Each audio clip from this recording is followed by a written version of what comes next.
Why would you even own a hat?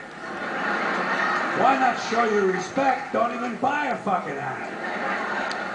And just to confuse things further, they told the women exactly the opposite. Catholic women and girls had to cover their heads when they went into church. Same as in certain temples, Jewish men have to cover their heads in those temples. In those same temples, Jewish women not allowed to cover their heads. So try to figure this shit out. Catholic men and Jewish women, no hats. Catholic women and Jewish men, hats. Somebody's got the whole thing totally fucking backwards, don't you think? And, you know, and what is this religious fascination with headgear? Every religion's got a different fucking hat. Did you ever notice that? The Hindus have a turban, the Sikhs have a tall white turban, Jews have a yarmulke, the Muslims have the keffiyeh, the bishop has a pointy hat on one day and a round hat on another day, Cardinal has a red hat, Pope has a white. Everybody's got a fucking hat. One group takes them off, the other group puts them on. Personally, I would never want to be a member of any group where you either have to wear a hat or you can't wear a hat. I think...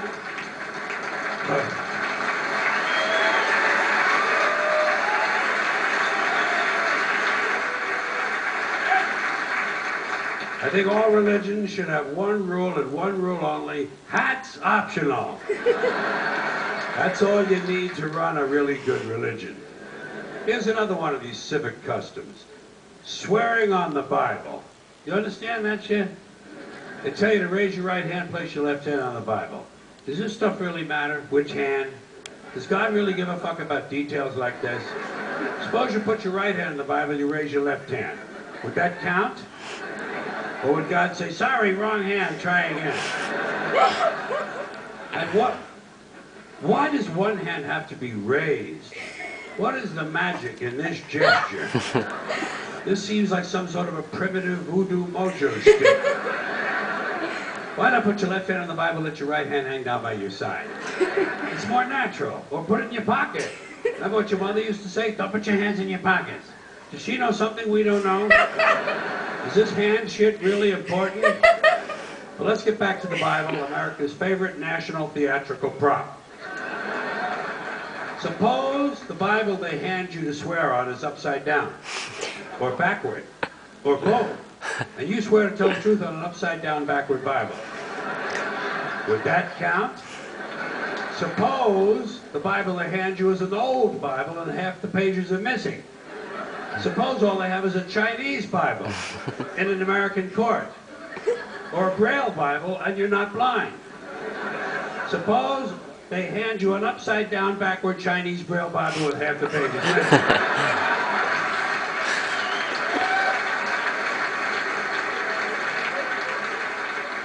At what point does all of this stuff just break down and become just a lot of stupid shit that somebody made up?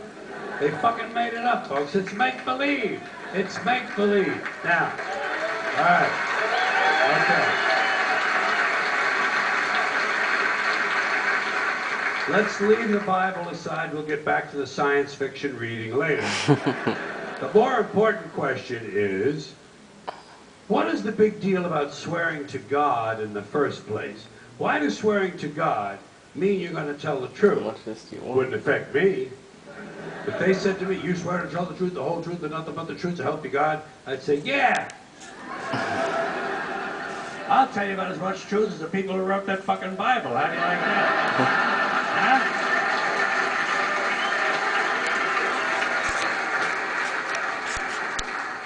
Swearing on the Bible doesn't mean anything. It's kid. Swearing to God is kid stuff. Did you remember when you were a kid?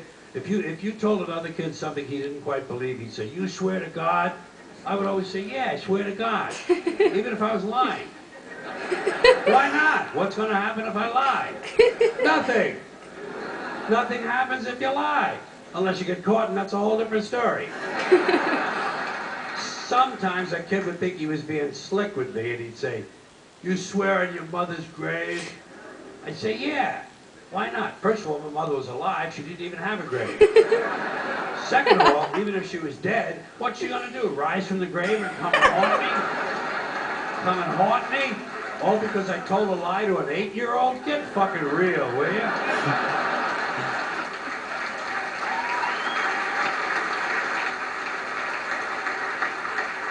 Sometimes I would say, I swear on my mother's tits. Kids are impressed with things like that. I mean, I don't care about my mother's tits either. I didn't care if they fell off. Fuck her. Not my problem. They're your tits, Ma. You keep an eye on them. Swearing to God doesn't mean anything. Swearing on the Bible doesn't mean anything. You know why? Because Bible or no Bible, God or no God, if it suits their purposes, people are going to lie in court. The police do it all the time. All the time. Yes, they do. It's part of their job to protect, to serve, and to commit perjury whenever it supports the state's case. Swearing on the Bible is just one more way of controlling people and keeping them in line, and it's one more thing that holds us back as a species. Here's one more item for you, the last in our civics book, rights. Boy, everyone in this country's always running around yammering about their fucking rights. I have a right, you have a right, we have a right, they don't have a right. Folks, I hate to spoil your fun, but there's no such thing as rights, okay? They're imaginary. We made them up, like the boogeyman. The Three Little Pigs, Pinocchio, Mother Goose, shit like that. Rights are an idea. They're just imaginary. They're a cute idea. Cute. But that's all. Cute and fictional. But if you think you do have rights, let me ask you this. Where do they come from? People say, well, they come from God. They're God-given rights. Oh, fuck, here we go again. The God excuse. The last refuge of a man with no answers and no argument.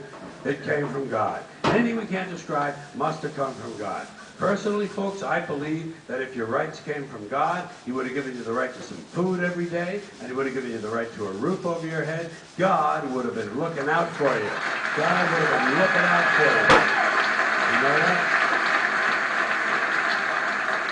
He wouldn't have been worried about making sure you have a gun so you can get drunk on Sunday night and kill your girlfriend's parents. But let's say it's true. Let's say God gave us these rights. Why would He give us a certain number of rights? The Bill of Rights in this country has 10 stipulations, okay? 10 rights. And apparently God was doing sloppy work that week because we've had to amend the Bill of Rights an additional 17 times. So God forgot a couple of things, like slavery. Just fucking slipped his mind. But let's say God gave us the original 10. He gave the British 13. The British Bill of Rights has 13 stipulations. The Germans have 29. The Belgians have 25. The Swedish have only 6. And some people in the world have no rights at all. What kind of a fucking goddamn God-given deal is that? No rights at all? Why would God give different people in different countries different numbers of different rights? Boredom? Amusement? Bad arithmetic? Do we find out at long last, after all this time, that God is weak in math skills? It doesn't sound like divine planning to me. Sounds more like human planning. Sounds more like one group trying to control another group. In other words, business as usual in America. Now, if you think you do have rights, one last assignment for you. Next time you're at the computer, get on the internet, go to Wikipedia. When you get to Wikipedia, in the search field for Wikipedia, I want you to type in Japanese Americans 1942, and you'll find out all about your precious fucking rights, okay? All right. You know about it. You know about it. Yeah. In 1942, there were 110,000 Japanese American citizens and good standing, law-abiding people who were thrown into internment camps simply because their parents were born in the wrong country. That's all they did wrong. They had no right to a lawyer, no right to a fair trial, no right to a jury of their peers, no right to due process of any kind. The only right they had, right this way, into the internment camps. Just when these American citizens needed their rights the most, their government took them away. And rights aren't rights if someone can take them away. They're privileges. That's all we've ever had in this country is a bill of temporary privileges. And if you read the news even badly, you know that every year the list gets shorter and shorter and shorter. You see what I'm saying?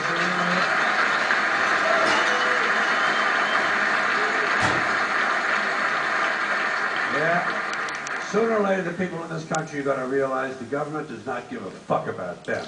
Government doesn't care about you or your children or your rights or your welfare or your safety. It simply doesn't give a fuck about you. It's interested in its own power. That's the only thing, keeping it and expanding it wherever possible. Personally, when it comes to rights, I think one of two things is true. I think either we have unlimited rights or we have no rights at all. Personally, I lean towards unlimited rights. I feel, for instance, I have the right to do anything I please. But if I do something you don't like, I think you have the right to kill me. So where are you going to find a fairer fucking deal than that? So the next time some asshole says to you, I have a right to my opinion, you say, oh yeah? Well, I have a right to my opinion, and my opinion is you have no right to your opinion. Then shoot the fuck and walk away.